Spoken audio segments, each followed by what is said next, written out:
What's up, guys? Your host and humble narrator, Buck Johnson here, and you might notice this recording sounds different than the usual podcast, and that is because I'm sitting outside here in Lockhart, Texas, recording this ad into my iPhone. It probably sounds pretty crappy. Well, I'm doing this to show you something very cool. Many of you guys know that my production team works over at Podsworth Media, and they've been producing my show for quite a while. I get a lot of questions and people asking, who does your podcast? Why does it sound great? And I'm telling you why. It's because the guys at Podsworth are amazing.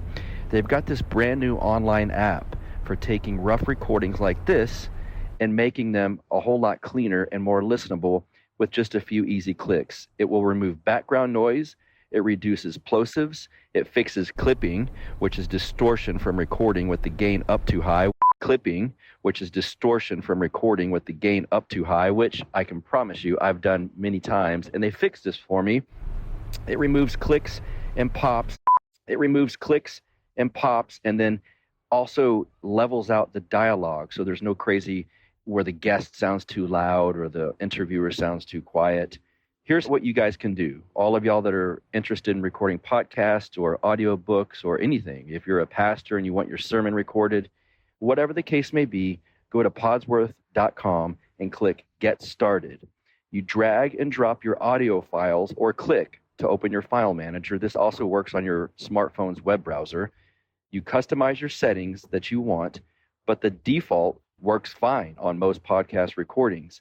Then enter code BUCK50. BUCK50 for 50% off of your first order. You don't need an account, just an email address and payment. And you'll get a download link in your email for your cleaned up files. How cool is this? The guys at Podsworth run everything they do through this app before they do anything else to it. So all of my recordings go through this app that we're talking about. It works great. Like I said, any spoken word recordings, obviously for podcasts, YouTube videos, sermons, audiobooks, whatever. It will make awful recordings sound listenable and much more professional. So, like I said, go to podsworth.com and click Get Started. You can use promo code BUCK50, BUCK50, for 50% off of your first order. You can use promo code BUCK50, BUCK50, for 50% off of your first order. Let's get it. You are now listening to the Counterflow Podcast, a place for dissonant voices and unapproved opinions. You get split in half, like on the hologram graph, but I am the center inside the placenta of math. You clash with cyanide gas and die fast. Rhythmical equivalent of solids, liquid and gas. We smash your sinus with the power of Lord Titus, but I am the virus inside of the iris of Cyrus. Here is your host and humble narrator, Buck Johnson. What's up, you guys? Welcome back once again to the Counterflow Podcast. Great to have you with us here for yet another episode of the show. I always talk about this exclusive club, and we had our Zoom call last night as I record this. It was a lot of fun with Aman Jabi. We talked about AI, technology, Chat GPT. Is it demonic? Is it just neutral? What's going on with that technology? Anyway, if you weren't there, you missed a great one. To join that club, and I'll tell you why I'm getting to this point as far as referencing this show today. To get to this club, go to patreon.com/counterflow and just become a donor, monthly donor of $5 a month or more. And you're in. You're in the Zoom call that we're going to do once a month with myself, you guys, and a special guest. Lots of question and answer. And geez, last night after Aman Jabi was done with us, several of us sat and talked for another hour or so, late into the night about all kinds of topics. Well, one of the things I told them is, look, I've got 3 interviews already done for the next 3 weeks. Here's the topics. And I told them each one, what's the order that you want to see these in? And so they picked this one first, not because necessarily they were saying it's better or the others aren't as good, but it had to do with the theme and the order of how these episodes have been happening over the last several weeks. So see what happens. You get these perks when you join this exclusive club at patreon.com/counterflow. And so they said, you got to do the one with Kenny Xu And DEI, which is diversity, equity, inclusion, is some of the things we're discussing today.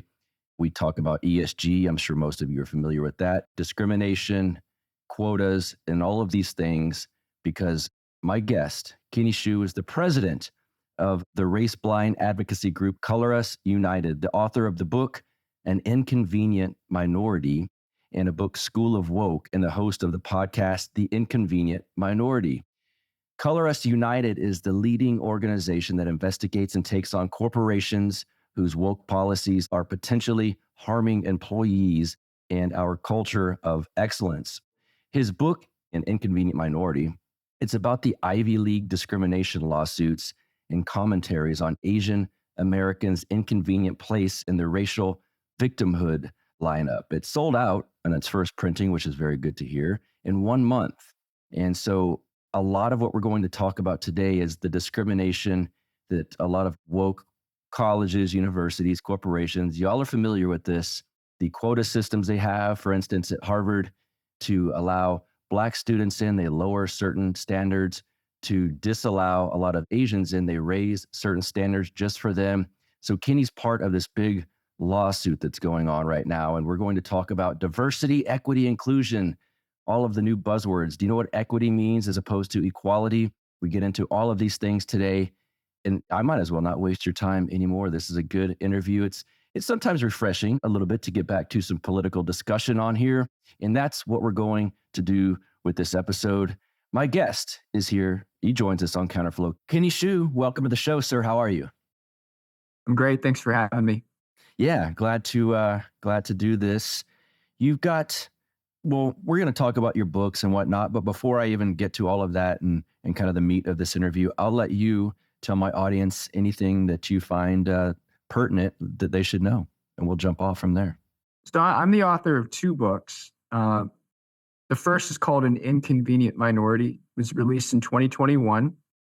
It's about the harms of diversity, equity, and inclusion on Asian Americans. And it uses the Harvard case, the discrimination case going on surrounding the Asians suing Harvard for discrimination.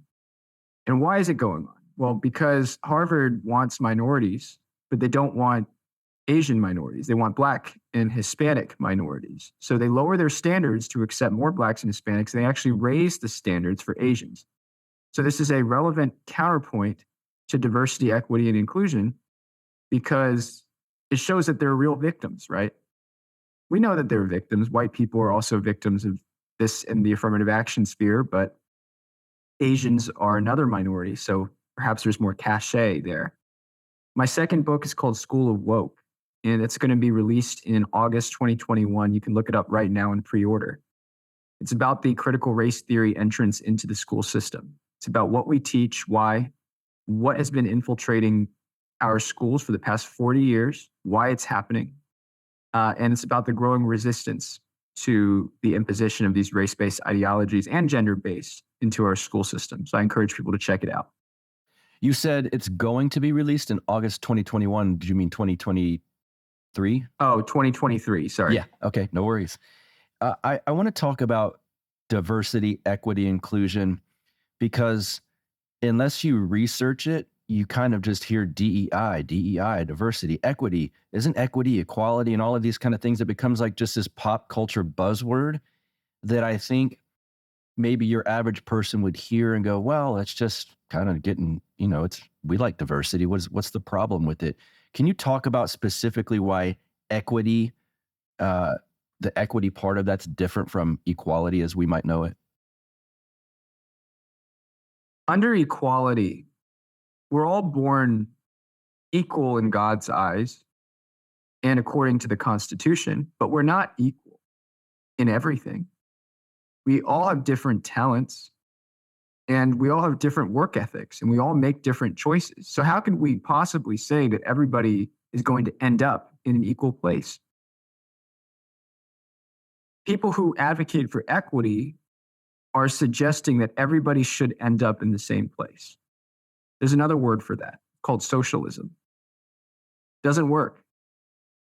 Some people are lazy. Some people make the wrong choices. Some people are born into real privilege. So these are real questions. But one thing's for sure, equal outcomes cannot be the expectation. That's why I oppose equity, because ultimately I don't want equal outcomes. I want people to be rewarded based on their merit, the work that they do, the results that they bring, the characteristics that they have that are unrelated to the fact that I am an Asian and you are a white person, or that I'm a man, or that I'm gay or straight. I want people to be rewarded based on their merit. And that's what I'm fighting for. Who's pushing? When I look at things like DEI and entrance qualifications and whatnot, there's always different levels. There's kind of your person on the street that, yeah, I mean, sounds good to me. And then there's someone in HR, for instance, and they're told to push this stuff. Have you been able to figure out where the DEI thing is coming from? Like, who's ultimately wanting this? Corporate bureaucracies and colleges and universities. That's who's pushing it, basically. Harvard was really the originator of DEI. Oh, They were the ones. The Bakke decision in 1978 from the Supreme Court, which basically allowed affirmative action schools, allowed Harvard to use race in admissions. Do you know why? Because Harvard made an argument in that Supreme Court case that they needed more Black people for quote unquote diversity. They argued that diversity was a good thing in a campus, which really meant we should lower standards for Black people in admissions so that we have a more diverse, quote unquote, student climate, which is a good thing. That was the first time that the word diversity was ever used in a legal argument as a good thing. Before, diversity was kind of seen as neutral or perhaps pretty good, but we should just let people kind of congregate to where they are. And of course, there were definitely racists back then who said diversity was a bad thing.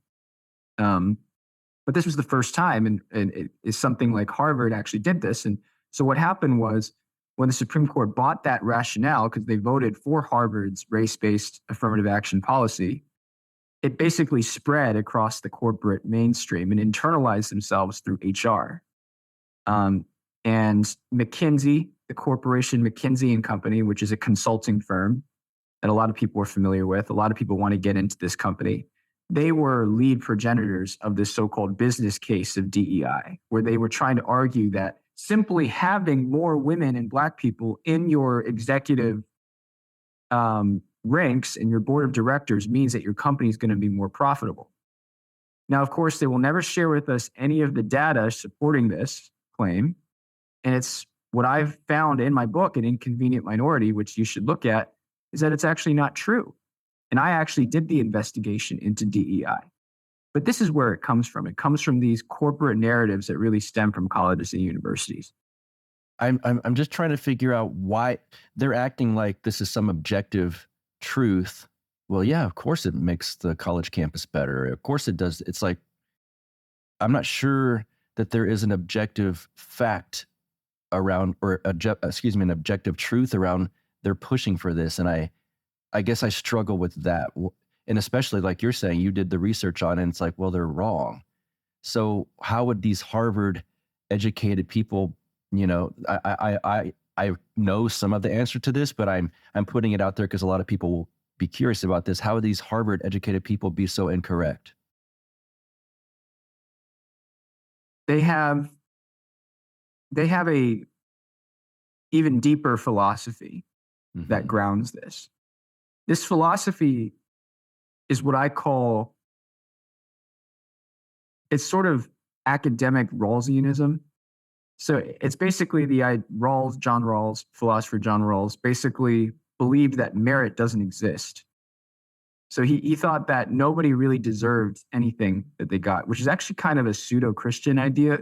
I say pseudo-Christian, but he had this idea that like nobody deserves their talents. Like just because you were born fast doesn't mean that you really deserve to win the race. So he argued for doling out benefits on the basis of need to help the lower class first, not diversity. I mean, not merit, basically. And so that's the philosophy that breeds a lot of these liberal elite climates like Harvard. Now, what they don't realize and what they too often ignore, which I've been exposing, but this kind of philosophy, the victims are the people that actually decide that they want to advance beyond their station in life. Okay? Asian Americans are, in many cases, born in the lower strata of society. They are. Bottom 20% income. They would be a victim minority class. But the inconvenient minority is that they actually don't end up that way. They actually end up in the top 30% of society, or their sons or daughters do. So how is that possible? Are they victims or are they victors? Are they oppressed minorities or are they privileged? Asian Americans inconvenience the traditional dichotomy that liberals have and elites have about who is oppressed and who should be helped.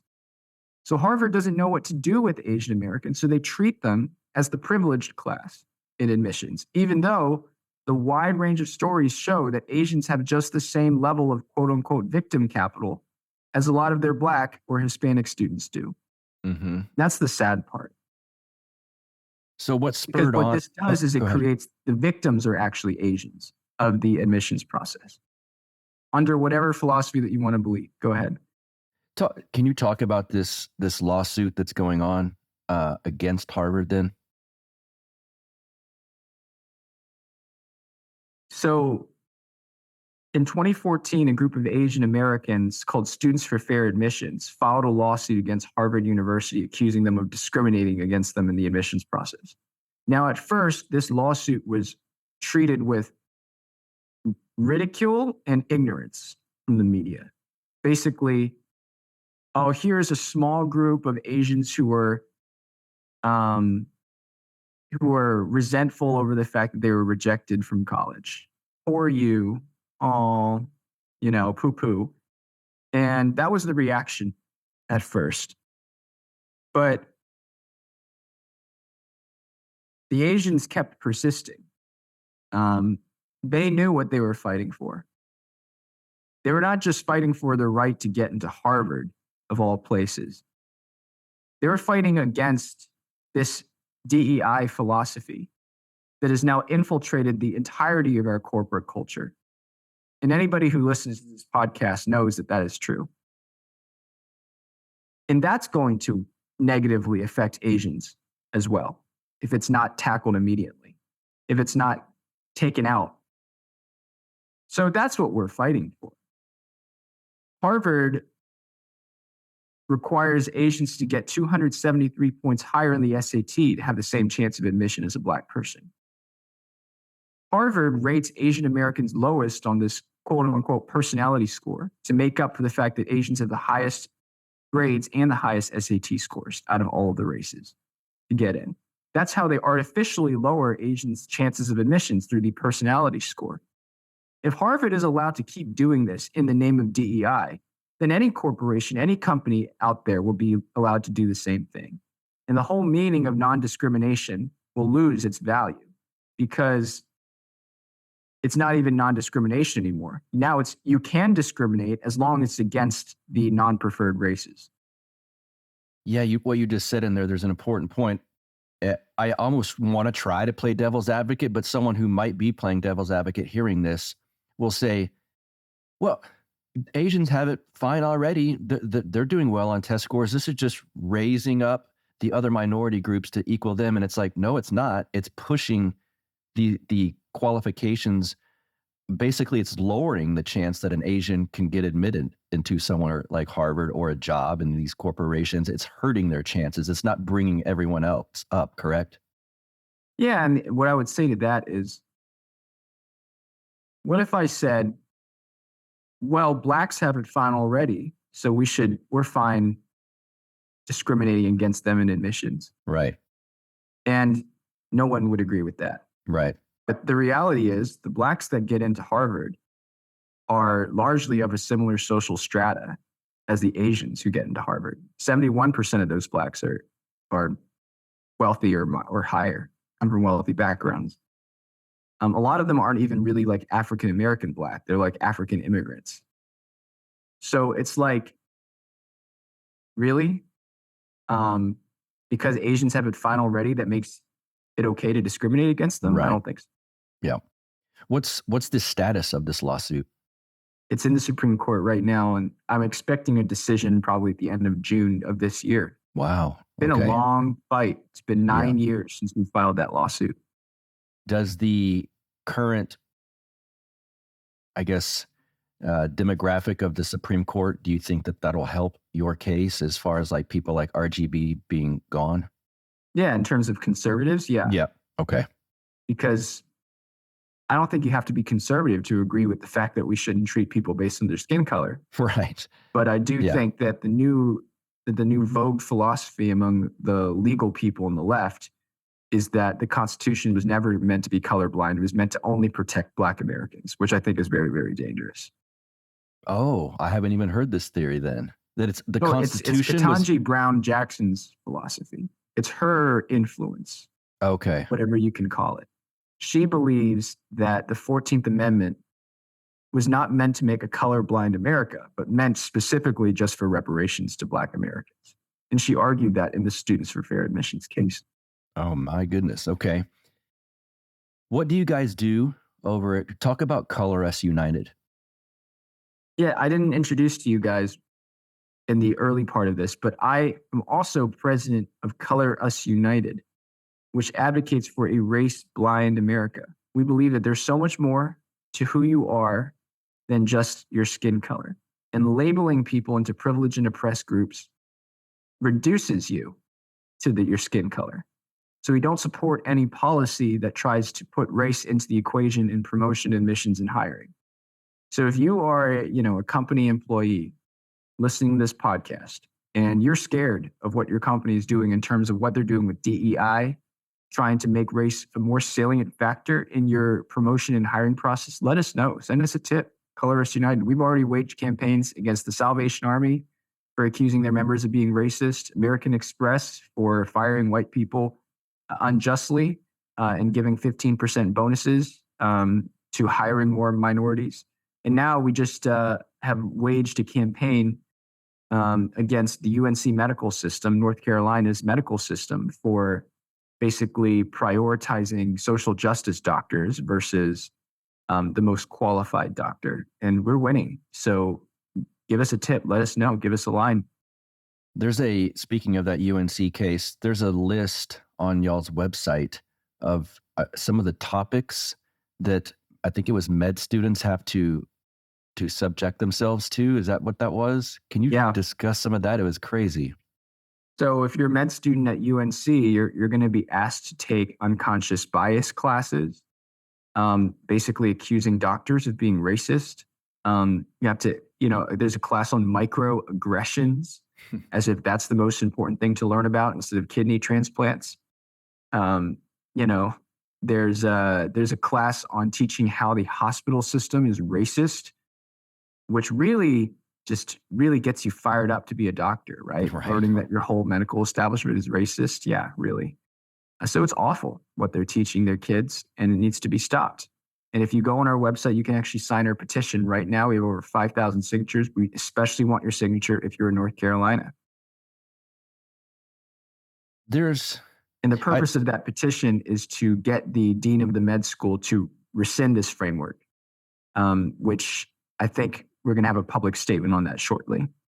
Was that hospital, there was a case recently where a child was not allowed to get some sort of life-saving surgery because they didn't get, I have to be careful with my strikes on YouTube, they didn't get the medical intervention for the virus that was going around the last few years. Were you familiar with this?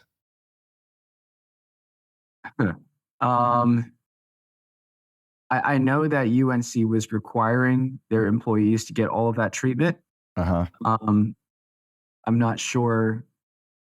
I'm not sure if that's the case that you're referring to. Okay.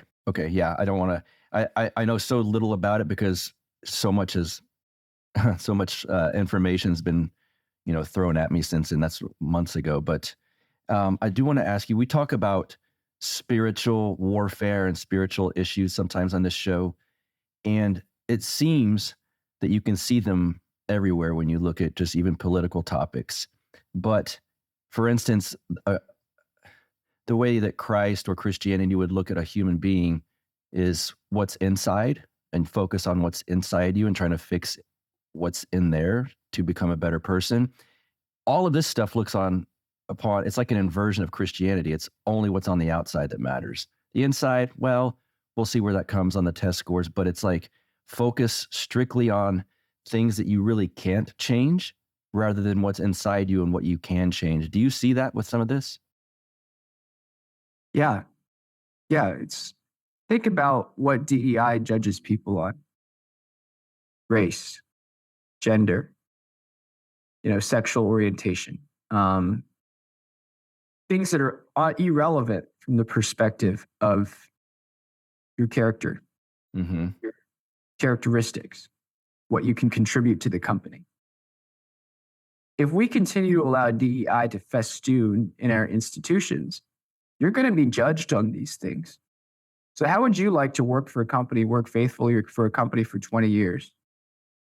Working hard, being the best in your team, producing the best results, making the most money for your company and your boss. And then your boss, your hiring manager tells you, sorry, we went with a Black woman because we need to meet this quota. It's horrible. It'd be horrible. But you know what? They're not going to say, we hired this Black woman to meet this quota. That's even worse. They're just going to do it, but they're going to do it sneaky. And they're not going to tell you. It's almost, I wish that companies would just say, yeah, we need to meet this quota, so we're hiring this Black woman. Because that's what they do in their policies. They don't tell their employees that. So it's worse because they're not being transparent. Mm-hmm. That's why we have to fight against this monster. And then it becomes like the morale behind some of this, morale lowers in companies because they're not going to say it. You almost, just like you said, I just say it, be honest with me, because then you look around and it's like, well, I know where that person was hired and I know why I'm getting dunked on by the boss, but that person's not. And you start to, it creates this unnecessary tension within companies, it would seem. And I think it's unfair. And I think it's unfair for the Black person in your company, if you're genuinely competent, to be treated in that way. Right. To be looked upon in that way. And I'm not saying people won't look upon you in that way, regardless if there's a policy like that or not, but I'm certainly saying that the DEI policy makes it worse. One might hear some of this and say, well, fine, then the companies are going to go out of business. We'll just see what happens to them. And then I think factors like ESG come into play a little bit with some of these companies making these decisions. Are you familiar with that whole phenomenon yet? Yeah, I'm pretty familiar with ESG. Can you talk about it all, how that fits in? Because some of these, like, for instance, this Bud Light campaign that a lot of people on the right freaked out about and said, well, good, go woke, go broke is a thing. And then if you understand maybe ESG, it's like, well, if they're looking towards the future to up their ESG score, they can take the initial hit for what they see as more of a long-term, unfortunately, goal. Yeah, I certainly see. First of all, I'm in support of go woke, go broke. Mm-hmm. People should. Me too. People should vote with their wallets. Is Bud Light really that good of a beer? Come on, guys. Right. So yeah, you should go vote with your wallets. Why not? Now remember, Budweiser also owns like Modelo and other stuff, so be careful about that. But I'm in support of it personally. But I also understand that, like,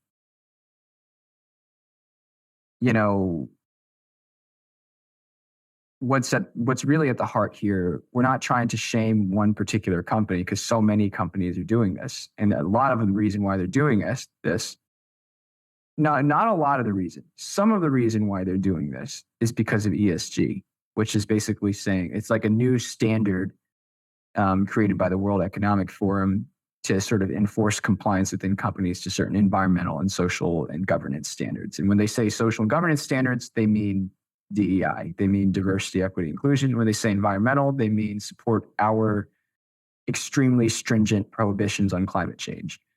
That's what they mean. So, but I don't think, I'm not in agreement with the right, but this is like the primary cancer in our society. I think the WF is just the WF. Most companies are independently making the decision to embrace DEI. And that's why if we can spin a few out, in which we've done with the Salvation Army, and which we're doing right now with UNC, then we can change the culture. What was going on with Salvation Army that y'all were able to switch? They had a document that said, let's talk about racism, where they were asking their members to basically apologize, lament their own racism. And they are, these officers are like the least racist people in our country. Like they're literally going out into the inner cities, helping Black and brown children. You're going to tell them that they're racist? It's so horrible. It was based in critical race theory. It was commissioned by a lead critical race theory equity practitioner called Courageous Conversations. And we exposed that, and we actually brought 18,000 donors together behind our petition campaign and provided such a pressure against them that they actually did rescind that in December of 2021. Now, not before saying some nasty things about me and releasing a video where the national commander, which you can look up right now, Commissioner Kenneth G. Hodder, Kenny Shue, just look that up on Google. He just releases this video about me, just saying everything, called Kenny Shue's War on Christmas and the Poor. I'm like, wow, I got called the Grinch that stole Christmas from the Salvation Army. What a time we live in, isn't it? So that's what we did, but it was a victory. Let's talk about the book that's coming out, The School of Woke, How Critical Race Theory Infiltrated American Schools and Why We Must Reclaim Them. This is, we talked before we started recording. I live in Lockhart, Texas, a small town in Texas, right? A small country town. And one might say, well, I mean, I've heard people say this. It's not coming here. We're at least in a small town. And it is here. There's a video. Luckily, this video went nationwide. I just found out last night. I was showing someone at work, and this video, and I said, I can't believe this is in Lockhart. And lo and behold, minutes later, a friend sends me this, and it had been on Instagram with a page that has umpteen followers. I mean, it's ridiculous, but I'll play it really quick. And you get to take your time deciding that for yourself. Go ahead and grab your packet. Does anyone want to share what their gender is? I believe you that you don't want to share. You're not a talkative class. Does anyone want to ask any questions about this? Okay, we're going to hop into what trans is. Transgender is when the doctor decided you are a certain gender based on what they assumed your outsides looked like, and then later it turned out that wasn't true. So a trans woman is somebody that the doctor thought they were a boy when they were born, and then later they tell everybody, like, actually that was wrong, I'm a woman. And trans man is somebody who the doctor thought they were a girl when they were born, but then later they found out that's not true, I'm a man. So this was in, for the people listening, just to clarify, that's in Lockhart High School. Lockhart, Texas, a town of 13,000 here in a red state. And so, Kenny, I assume that probably doesn't shock you that was going on here. It doesn't shock me. The trans thing is really hot right now, too, and I talk about it in my new book. But one thing that people should realize about critical race theory is that it will slither in statements that you can't even pick up in the curricula. So, like, for example, the whole idea that the new movement among the progressive critical race theorists who have gotten into the education schools and trained these teachers that are now teaching your kids is that Black people built this country. So at first glance, you're going to say, oh, hurrah, yeah, sure, we can say that. That seems innocuous, that to say that Black people built this country. But what they're really trying to say by making that statement is that Black people deserve reparations. What they're going to train your child, maybe in the curricula it says Black people built this country, but the step that further they're going to take is that they're going to say, and they haven't been properly compensated for it. Since they haven't been properly compensated for it, we need to do reparations for Black people right now, and we need to make it in millions per person, like San Francisco was debating a proposal for that. So the insidious terms of critical race theory that are engineered to sort of spiral into these conversations is what my book talks about. It's in the little ways that they use language that sounds polite on paper, but then that they distort it to produce a distorted message that is at the heart of what education is doing right now in our country. The trans thing is easy to pick up. The race stuff, not as much. And my book will train you to identify those things.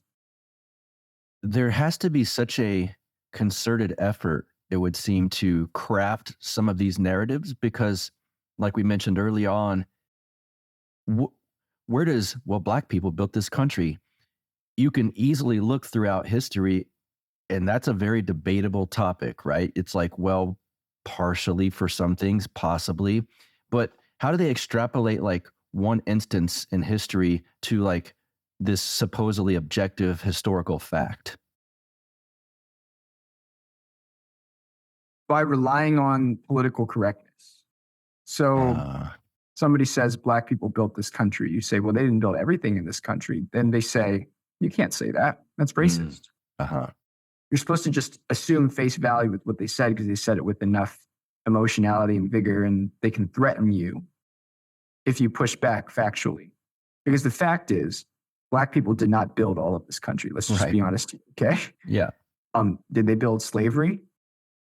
No, they didn't build slavery. So they did not build everything in this country. So you can't say Black people built this country. But another thing that they will say, critical race theory will say, this is something I picked up at a school district that I was investigating, is bilingual education. Now to an educated person like you and me and your listeners, that sounds good. It sounds because we're taught that learning two languages is a sign of sophistication.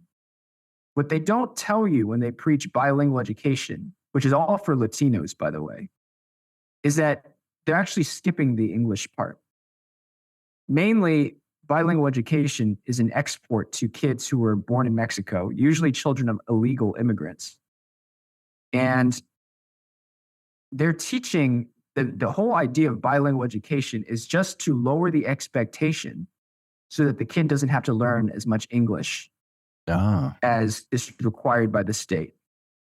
And so now they're teaching kids in Los Angeles, Mexican kids, whose parents have no idea because they're illegal immigrants. They don't know anything about our system, really. The parents have no idea. The kids are basically learning their classes 90% in Spanish and 10% in English. And so the question is, when are they going to learn English? And the answer is they're never going to learn English. And what you're doing is you're creating a complete underclass of Latinos, of Latino illegal immigrants.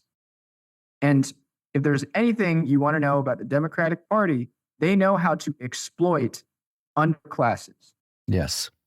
So you know the purpose of what they're doing and why they're doing it. You just need to identify how they're doing it, and that is how they're doing it. It seems like this might not have been part of their plan because it kind of backfired, if so, but the year 2020, with what was going on then and kids having to be at home, kind of homeschooling, if you will, but through the public school system on Zoom and whatnot, a personal experience, a buddy of mine went through that with his kindergartner, and he walked by the screen one day and they were explaining, this was the first week of kindergarten, they were explaining the pride flag and showing the different versions of that, and he could not believe it. And basically he talked to the teacher and the principal and said, if you don't stop this, I'm going to report you, and we're done here, and this will be a battle that goes much past you guys. Is that the kind of things that you have seen in your research as well? That kids that young being exposed to these type of, I guess, quote unquote, for lack of a better term, woke ideas? The latter I've definitely seen. Do you know what action was taken after he told the teacher that? She said, "We'll stop." Did they stop? Yes, So because there's he was no pride flag. correct. But now that's in 2020 where he was able to sit and watch the class after that. He obviously, he kind of thought, well, it's kindergarten. I'll walk around the house, clean, do whatever, let my kid do his thing. And he happened to walk by as that was happening. After that, he sat each class and watched to kind of survey the whole There was landscape. vigilance. He exercised vigilance. Yeah, look, the problem with that, first of all, there's no problem with that. What that parent did was brave and courageous. The problem with that on a systemic level in terms of is that most parents just don't have that time or energy or bandwidth. Most Right. parents don't even know what's going on. Most parents, they trust the school system. So they're just going to, or they just assume that the school system will take care of their child. So they don't have that kind of vigilance. So think about that, but think about that in 10,000 school districts in our country and 100,000 teachers doing that. I mean, are we going to be able to hold every teacher accountable? No, we can't. So, the left has been infiltrating their schools for the past 50 years, starting from the education schools, where they literally teach these teachers that this is the correct thing to do with the child. Why? Because the purpose of the teacher-student relationship, according to the education schools, is to establish a relationship with the child. A relationship with the child. That sounds pretty good, but it's actually not true. Mm. The purpose of a teacher is not to establish a relationship with a child. Any person can establish a relationship with a child, and some people shouldn't have relationships with a child. Right. The purpose of a teacher is to expand the cognitive ability of the child. Hands down. That's the purpose.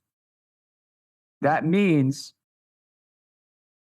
that requires a whole different set of skills and characteristics than a mother would. Because the one thing a mother can't do, and I love mothers, trust me, I have one. The one thing a mother can't do unless she herself is trained is teach really well. Great teachers are great for a reason because other people can't do what they do. We should be training teachers to do that, to be great cognitive ability expanders. One example I want to give is, for example, the example of phonics. People don't know this, but there's a movement right now among the left to not teach children phonics anymore. The reason why is because they think that teaching kids about whole words better reflects their lived experience because people say whole words. But people are like, there is an insidious Marxist, baked within this is an insidious Marxist dogma, which is that everything has to be taught from a child's quote unquote lived experience. No, kids actually learn better, and it is scientifically proven when they are taught phonics, as in K for K and N for any and Y, ni, to train them to match written letters with sounded vocals. That's actually the best way for kids to develop a signature vocabulary because it's not about the whole word. So we should be training teachers in those concepts, and the purpose of training teachers should be to develop them into great administrators of cognitive expanding content. That is the best definition of a good teacher that I have. I'm not sure. I mean, I'm optimistic in some ways and pessimistic in others, but I don't know that the public school system can be saved, but which gives me optimism for alternative routes of educating children. What are your thoughts on that whole thing? My thoughts are the private schools are just as bad as the public schools. Right. I fear that as well. I mean, what's the solution? To homeschool every kid? Just to give up on the school system entirely? I think there is a tendency among the right to just run. Yeah. No, we have to stay in the fight. Yeah. You have to go back and you have to criticize the education institutions and you have to say, hey, here's our alternative. This is the science. This is what it says. This is how kids learn. And you have to do it in a way that convinces people on the other side, because a lot of teachers, they are actually good people. They're not trying to queer your child. Mm-hmm. Some are, don't get me wrong. But most teachers don't want to do that. They just want to help the child. And they've been taught that building a relationship with the child and teaching them trans and lived experience is the way to help the child. No, you have to message them and you have to say, no, actually, my kid needs to learn math. And the best way for my kid to become a self-confident, independent, and productive adult is to learn real skills and to learn things quickly. And so your job is to teach these kids to internalize these things quickly. That's your job. Don't distract yourself. Yeah, there's this weird, pervasive mentality amongst so many people. Julie, who you met at that Heritage Foundation thing, has a job where she educates journalists, and she sees it all the time. Where it's this idea, and I know some teachers have it too, where it's like this utopian idea, like I'm here to change the world. And it's like, no, you're a teacher. You're here. You will change the world, especially from where it's going right now, if you teach objective reality and facts and knowledge. And if you're a journalist, if you report objective facts and reality, not paint the entire lesson or the entire news story with your ideals and your subjectivity. And it's so common. And she's trained journalists, and they've said, but if I give this side of the story, I'm platforming people that I don't like. It's like, that's not how you're supposed to look at this entire thing. It's just this culture of subjectivity and kind of idealism that seems to have pervaded so much of America at this point. Right. Yeah. And it's what Julie was saying, which is teachers and journalists are now trained that or maybe not they're trained, but they for some reason think that the best way to change the world is to not do their job, or is to insert their own political tendencies on everything they do. Like if you were truly trained, you would be trained to just subsume all of that. Yep. Because you're not helping a kid and you're not helping an audience or your readers by inserting your political vocabulary into the fact-based presentation of something. Let them make their own decision.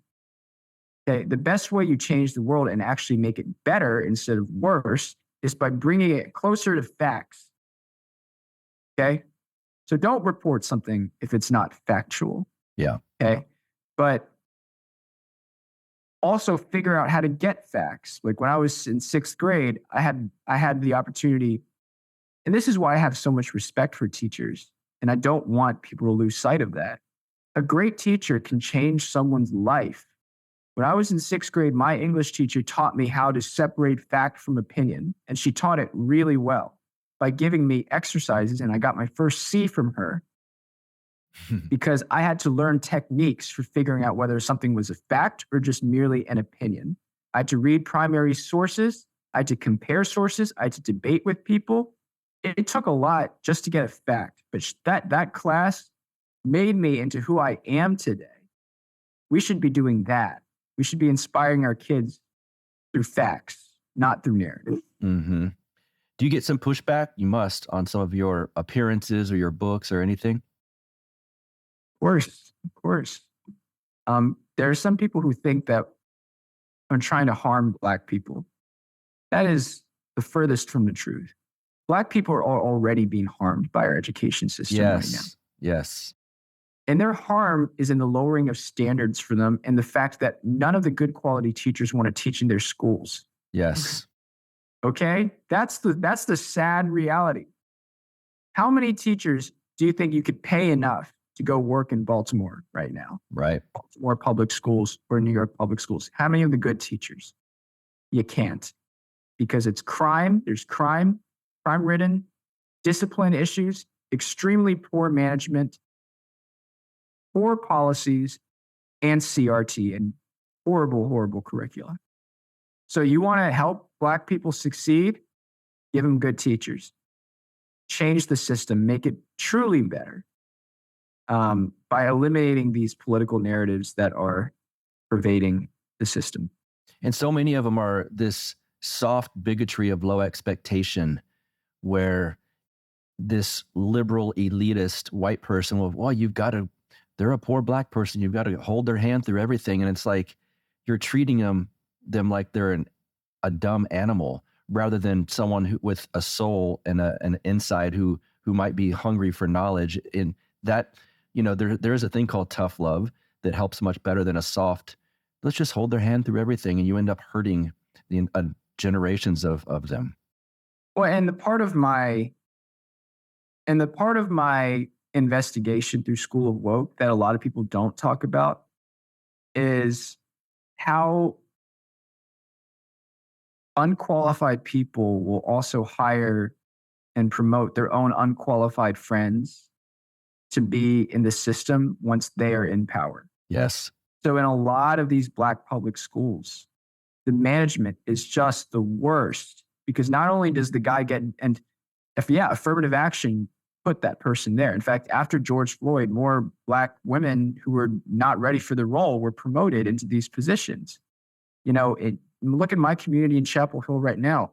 Our Chapel Hill Carborough superintendent is a Black woman, and they found out that she plagiarized her PhD thesis. Oh my. Like, she straight up plagiarized it. And you know what happened? You know what Chapel Hill did? Wonderful liberal town. You know what they did? They started a movement, a rally to protect this woman, to protect this superintendent, to say, we stand with our Black superintendent. I'm like, do you understand how incompetent your Black superintendent is? Not because she's Black, because she plagiarized her thesis. She's clearly a dishonorable person. She should be fired. Instead, you're asking her to run your entire school district. And she's going to bring all of her cronies and all of her friends to go and do the same thing to your kids. And your kids are going to grow up, and your Black kids are going to grow up, and they're not going to have a decent math education, at least at the full potential they could have gotten, because of the poor mismanagement, because you believed that social justice meant diversity quotas instead of actually promoting people based on merit.